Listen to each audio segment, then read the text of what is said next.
Berarti gini lah, ini berarti mencari siapa figur yang terbaik sehingga kau sembah. Berarti gitu ya Pak Ustadz ya. Nah, itu bagus tuh Cocok dikaji. ini, enak ini, enak. Enak.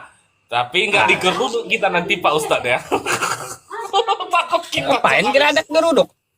Takut kita Pak Ustadz Ayo. di Indonesia soal ini. Nah, Pak Ustadz, kalau Pak Ustadz bilang siapa figur ya otomatis saya bilang Yesus sebagai yang saya sembah figur. Nah, Alasannya? oke, ada pertanyaan Pak Ustadz. Dari figurnya yang Pak Ustadz sembah, apa yang terbaik yang layak ditiru di zaman sekarang dari figur itu? Waduh. Untuk dilakukan. Coba. Bang, ngapain saya niru Tuhan saya? Buat apa? Nggak mampu saya, Bang. Jadi siapa yang diteladani, Pak Ustadz, kalau kayak gitu? Yang diteladani itu Nabi. Oh, Nabi. Karena beliau Kira-kira, uswatun hasanah. kira-kira Pak Ustadz. Kalau yang disembah itu saya nggak bisa nandingin. Oh, Saya oh, aja ciptaannya. berarti kira-kira Pak Ustadz. Nabi. Nabi ini kan semacam utusan ya Pak Ustadz ya? Ya jelas. Jelas ya utusan ya. Hmm. Ah, kira-kira di zaman yang dulu dari dua figur ini, Yesus dengan nabinya Pak Ustadz, Hmm. kira-kira yang layak ditiru yang mana? Yesusnya atau yang figur yang Pak Ustadznya? Ya, kalaunya saya menjawab, dua-duanya patut ditiru figurnya. Oke, di mana patuhnya? Kalau Yesus kan gini, kebaikan yang diberikannya itu apa? Satu, yang ditampilkannya mujizat. Kedua, apa namanya? Pengajaran kebenaran. Apa itu? Jangan berbohong. Kedua, eh, ajaran kasih. Kalau yang figur yang Pak Ustadz apa? Satu-satu, figurnya nggak pernah menikah. Oke.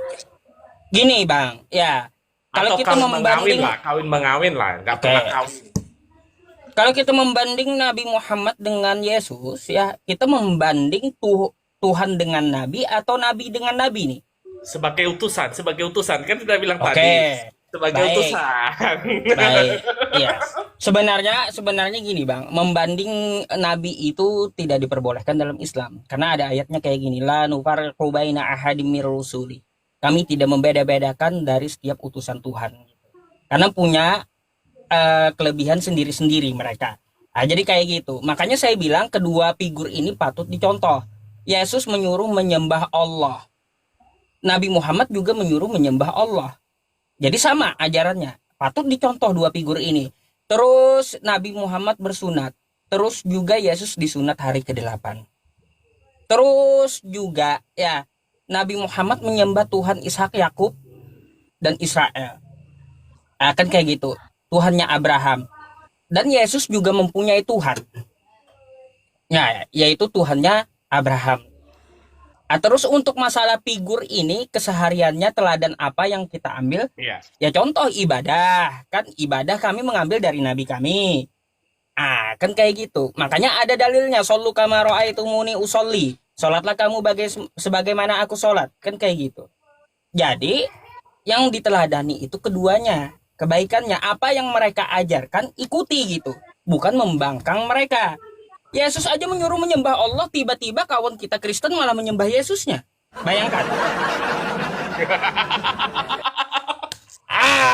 Kan gitu. Lalu Pak Ustadz. Eh, Yang eh. dibawa bahagia udah Pak Ustadz, kalah udah tuh. Nah, Pak Ustadz, oke, pas figurnya dapat ya, kayak gitu sama-sama. Tapi gini Pak Ustadz ya, ada namanya saya lihat di YouTube ya, Ustadz itu Hmm. mengatakan gini, Pak Ustadz, nggak tahu entah benar atau enggak ya, saya tidak meyakini ya. Benar atau tidak? Saya juga nggak mau menyatakan Apa? gitu. Dia bilang gini, bahwasanya Nabi itu menikah di umur 6 tahun ya, dikawinin di Terus? umur 9 tahun. Kira-kira figur yang seperti itu kalau dilakukan sekarang bagus enggak sebagai contoh teladan? Baik, baik. Sebelum itu saya mau bertanya kepada Anda, ada nggak Yesus membatasi seorang wanita berapa tahun boleh menikah? Tidak. Tidak, baik. Jadi kayak gini, karena di tempat Anda tidak ada aturannya, di tempat Yahudi pun juga tidak ada aturannya, lalu ngapa kita heran mau menikah wanita tersebut di umur berapa? Karena kan nggak ada aturannya. Berapa tahun wanita itu boleh menikah? Maka datang Islam. Datang Islam. Lalu Nabi Muhammad katanya menikahi Sahih Bukhari, menikahi Aisyah di umur 6 tahun, dikumpuli umur 9 tahun. Ya itu ada faedahnya, ada gunanya. Gunanya apa? Karena hadis tentang masalah akhlak perempuan 50% dari hadis Aisyah. Makanya Nabi itu pintar. Dia menikahi kepada yang lebih muda karena ingatannya kuat. Bagi wanita mencontoh istri Nabi, bagaimana cara melayani suaminya. Ingat, istri Nabi menjelaskan kepada umatnya. Itu faedahnya untuk umatnya. Faedahnya menikahi yang lebih muda itu untuk pengajaran kepada umatnya. Kira-kira Oke? kira-kira sekarang Nah, layak nggak dicontoh itu, Pak Ustadz? nah kalau layak dicontoh atau tidak, ya kita harus ikut aturan yang ada di Indonesia. Kalaunya aturannya di Kristen Di nggak ada, setiap di negara Yahudi gini nggak gini gini ada. gini gini. Di Terus setiap negara, Pak Ustadz. bentar. Kalau di Yahudi nggak ada, di Kristen nggak ada. Terus di Islam fikihnya mengatakan wanita yang haid boleh menikah. Ini wanita yang haid ya, kan kayak gitu. Wanita yang haid itu rata-rata di umur 10 tahun ke atas. Kan kayak gitu sekarang. Ya. Wanita yang haid. Kalaunya tidak ada diatur, apakah patut dicontoh? Bang, Anda perlu lihat dulu di kitab Anda. Ribka juga dinikahi umur 3 tahun masalahnya. Iya, di Alkitab Bible kan Ribka itu dinikahi Ishak umur 3 tahun. Apakah patut dicontoh? Karena memang nggak ada batasan dulu seorang perempuan itu berapa tahun dinikahkan. Ya kan saya bilang di antara dua figur yang tadi, Pak Ustadz. Hmm, Artinya Yesus dengan yang figurnya Pak Ustadz. Jangan figur yang lain dong bandingkan. Gimana dia Pak Ustadz? iya. Iya, kalau yang membanding figur Nabi Muhammad dengan Yesus, kita mengikuti keduanya gitu. Tapi yang tidak bisa kita ikuti dari Yesus, kata Anda Yesus tidak menikah, kan kayak gitu. Ya, itu kan kodrat kita kan berpasangan, nggak bisa diikuti.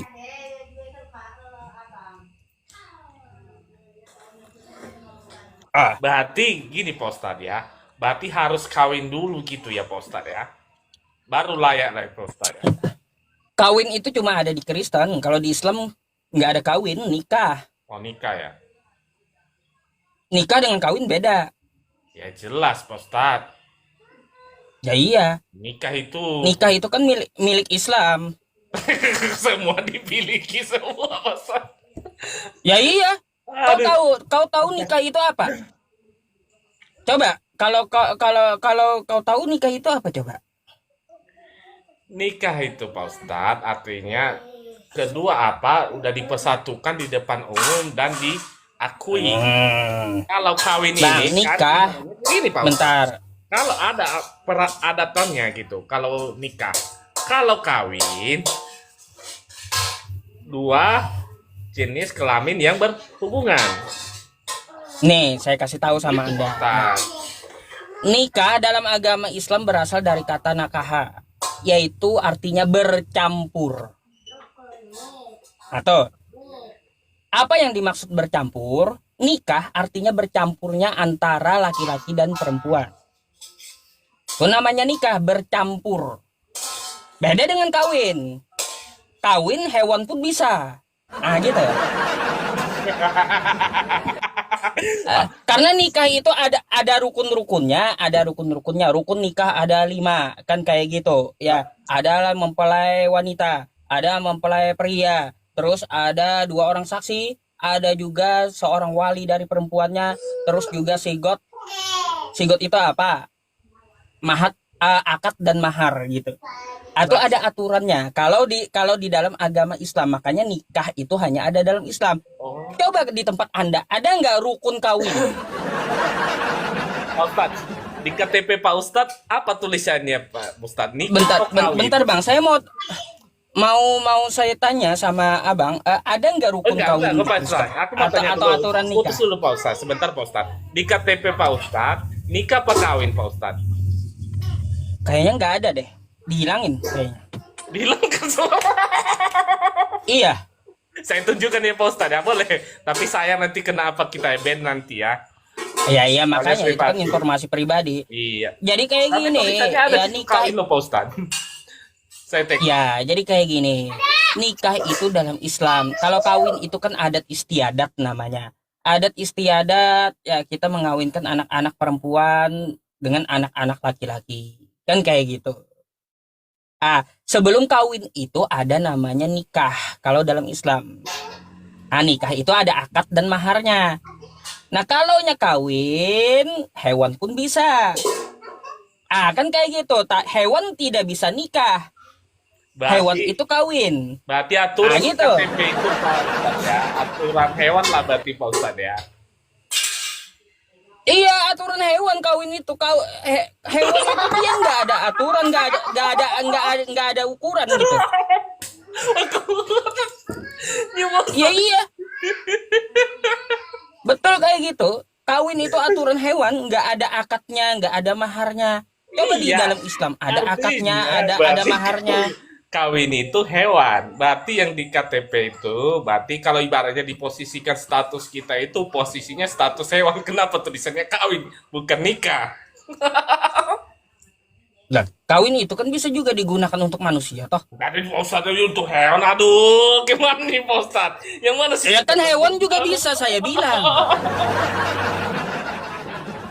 Aduh.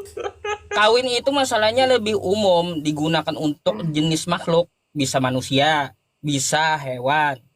Kalau nikah nggak bisa dari makhluk yang lain kecuali manusia dan Islam. Hewan nggak nikah, tapi hewan itu kawin. Sekarang saya mau tanya, sesuai gini. Coba tengok KTP Gini. Pak Ustadz, diakui loh. Gini, tadi saya mau bertanya, ada nggak di tempat Anda itu rukun kawin? Nggak ada rukun kawin itu rukun. Nggak ada kan? Kalau rukun kawin udah bikin Kan nggak ada rukun kawin. Iya, nggak ada rukun kawin. Pak Ustadz, kita ngomongin Pak Ustadz ya. Balik ke topik kita Pak Ustadz. Dua figur yang Iya, berbeda apalagi yang kita kalau rukun kawin aja nggak ada, apalagi rukun nikah kan gitu. aduh. Dan gitulah Pak Ustadz. Satu Indonesia nanti nyerang Pak Ustadz. Soalnya di KTP ditulis kawin loh, bukan nikah. Aduh. Nah, balik Udah. ke dua figur tadi Pak Ustadz. Balik ke dua figur tadi. Dengan figurnya Pak Ustadz sebagai utusan, dengan figur saya sebagai utusan Yesusnya.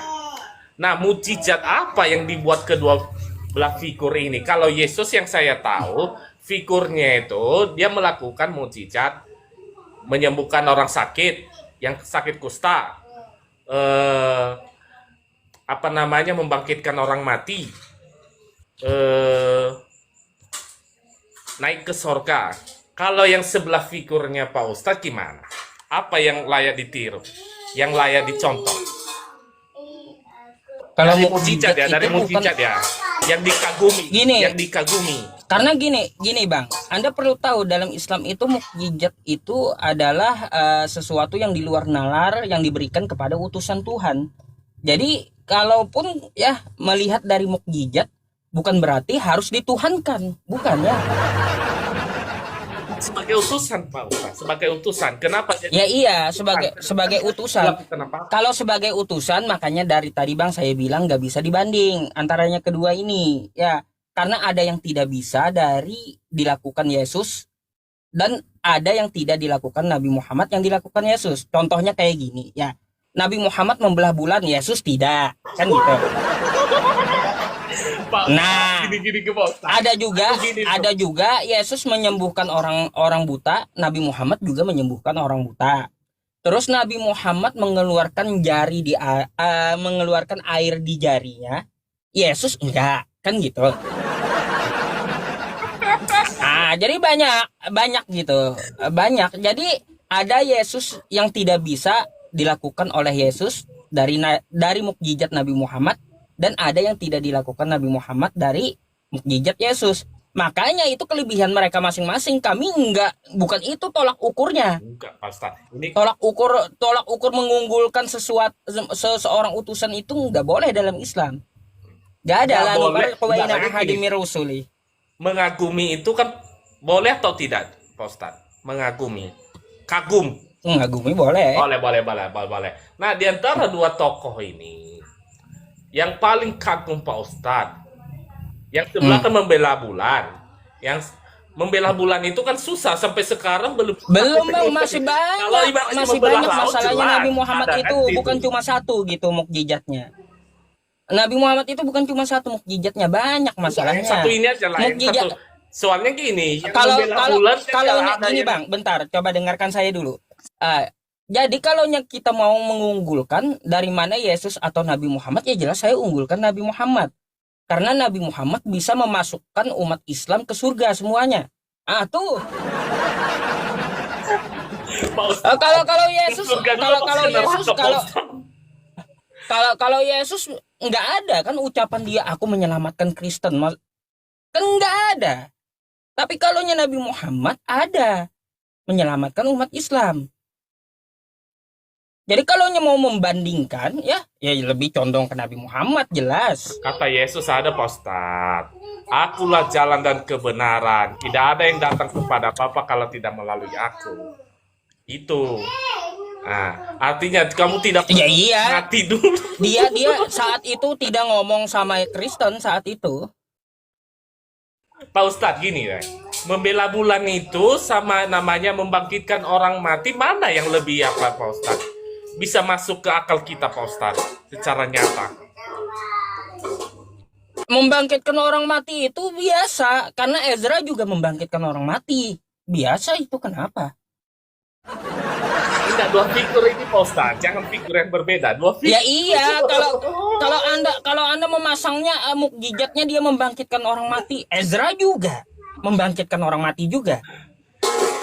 Ya kan dua figur ini Pak Ustadz. Yang utusan Pak Ustadz, yang utusan yang saya gitu ya. Nah, yang membela bulan ini yang susah disampaikan ke akar nalar. Kenapa? Nggak ada saksinya Pak Ustadz. Kalau yang apa namanya menghidupkan Saksi orang mati. kalau saksinya satu kota Mekah, sejarahnya ada. Sejarahnya Saya Pak, tunjukkan, belum pernah saya tengok apanya itu. Di mana itu? Penasaran saya. Nih. Nih, saya tunjukkan.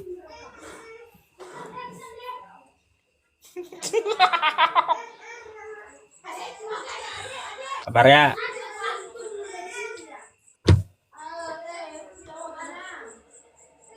Engkau baca nih. Saya ambil aja.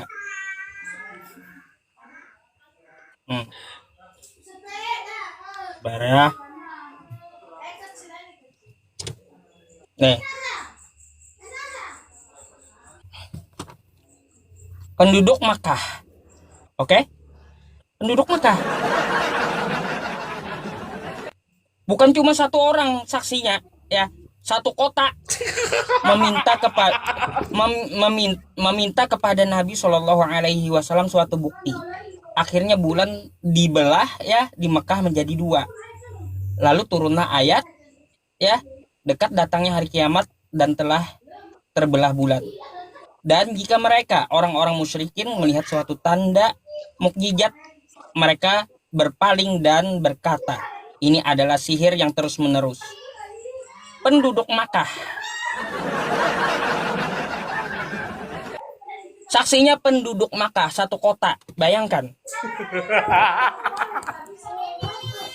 Pak Ustadz, setahu saya Pak Ustadz, yang namanya mujizat itu ada manfaatnya.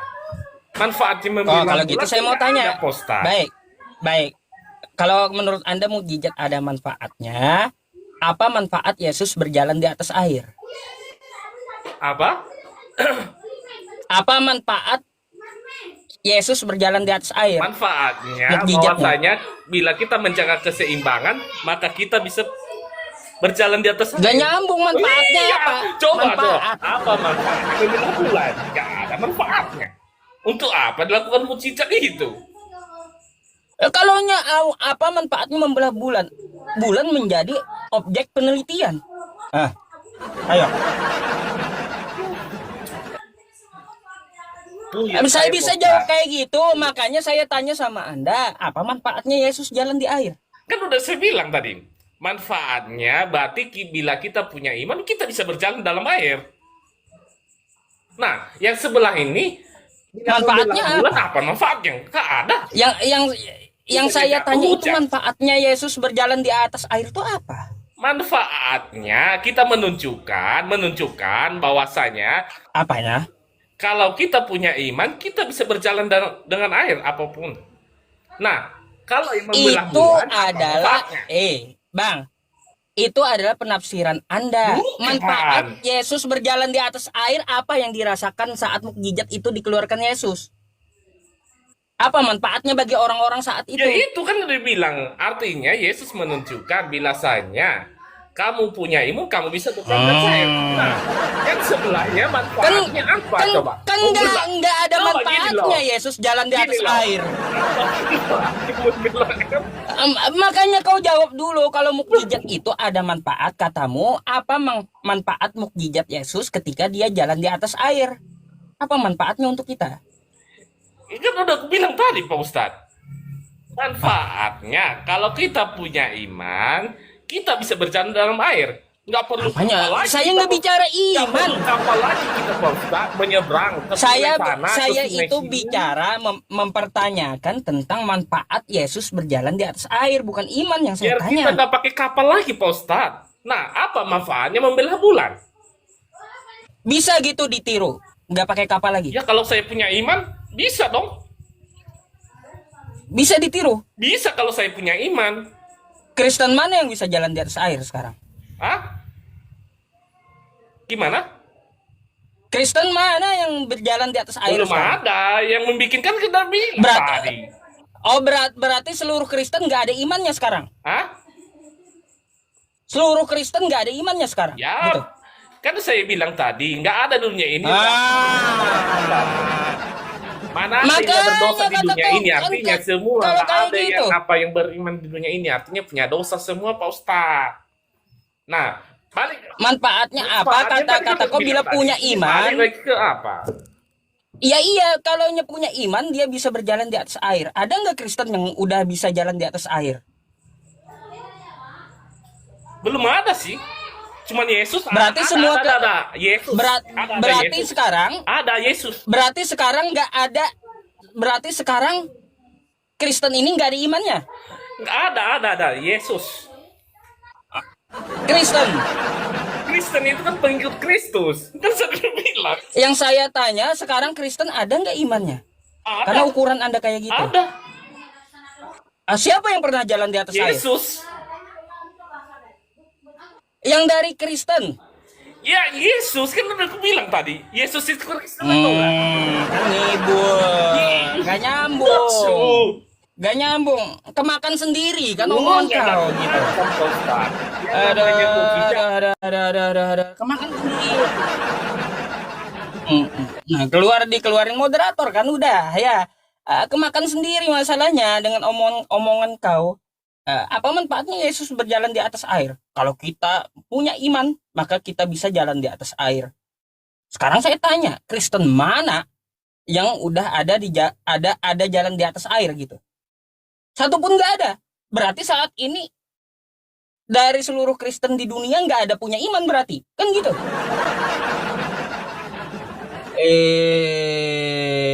Dan makanya kau kemakan sendiri ucapan kau. Aduh.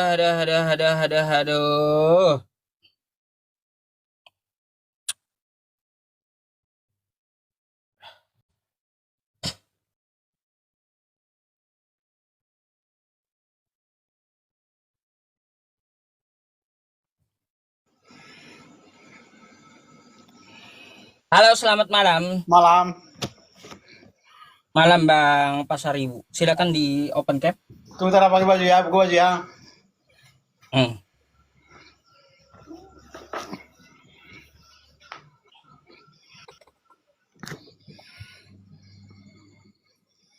Yang cerdas nggak ada tandanya. Iya, nggak ada tandanya. Ini oten cerdas, ini yang kagak cerdas. Dari ucapan dia senjata makan tuan sendiri gitu loh. Heran saya. Eh, eh. Senjata makan tuan sendiri dia.